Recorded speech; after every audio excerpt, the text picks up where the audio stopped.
مرحبا، يسعد لك كل أوقاتكم يا رب. وصفتنا لليوم بريش بعجينة هشة وخفيفة وبطريقة سهلة. تابعوني.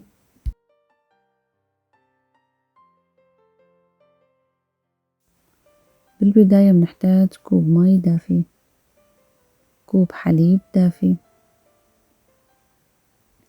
25 جرام خميرة فورية، حبة بيضة بحرارة المطبخ، نصف كوب سكر، معلقة صغيرة محلب، نصف معلقة صغيرة ينسون. بنحركهم.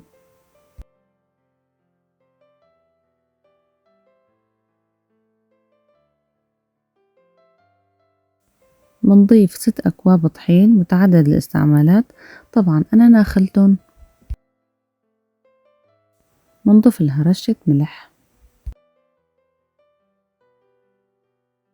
وبنعجنهم لحتى يلتم معنا العجين.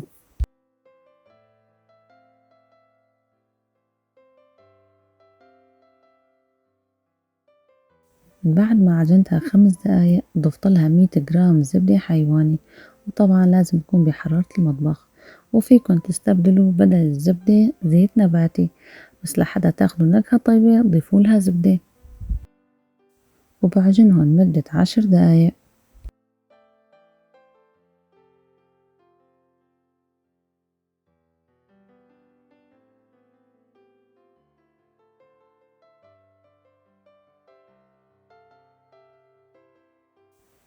من بعد ما عجنتها 10 دقايق راح أضيف لها معلقة زيت نباتي، وراح أريحها مدة 25 دقيقة. وطبعا بنغطي عليها لحتى ما تنشف معنا.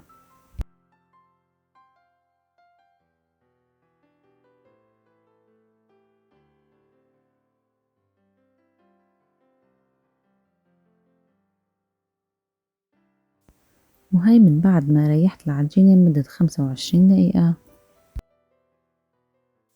وهلأ بنسحب منها الهواء. لاحظوا قوام العجين، ولا أروع من هيك.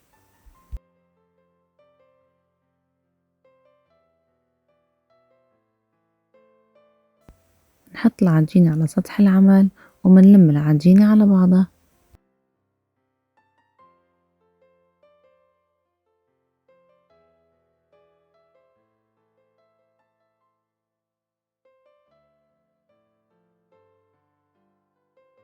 بنقسم العجينة ونقطعها لحجم من 50 ل60 جرام.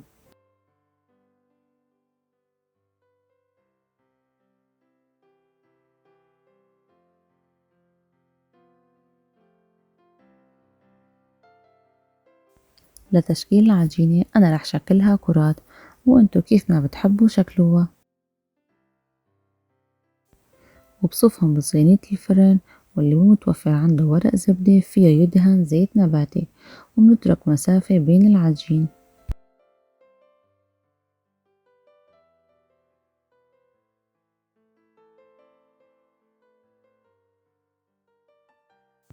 بهي المرحلة أنا ما رح أدهن العجينة لا بصفار البيض ولا بحليب، رح أكتفي بس بسمسم وحب البركة.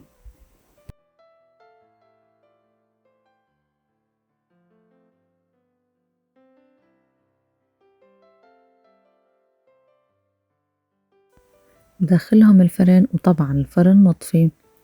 وبجيب أي طنجرة أو بايركس بحطهم بأرضية الفرن، وبضيف لهم مي سخنة عم تغلي لحتى يختمر معنا العجين بسرعة. وبنسكر باب الفرن عليهم وبنتركهم من 20 ل25 دقيقة لحتى يختمروا أو يتضاعف حجمها.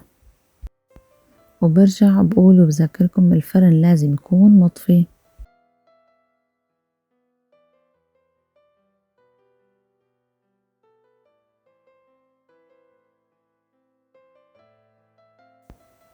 وهي من بعد ما اختمر عندي البريوش بندخلهم الفرن محمى مسبقا على درجة حرارة 180 من الأعلى من الأسفل مع بعض لمدة 25 دقيقة.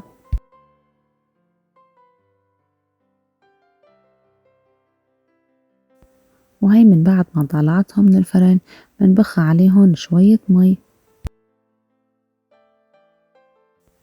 وبندهن الوجه بشوية قطر.